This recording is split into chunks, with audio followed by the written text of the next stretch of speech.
Hey guys, welcome back to the channel. This is how to spoiler text on Discord.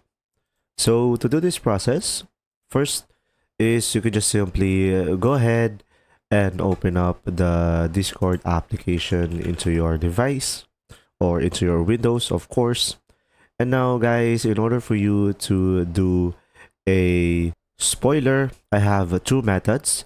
So the first one is adding two bars into your text.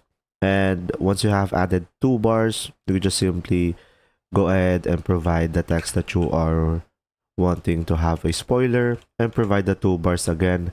And as you can see, it will have those effects. And when you enter it, you will have something like this over here. So pretty much over here, you should be able to add a spoiler.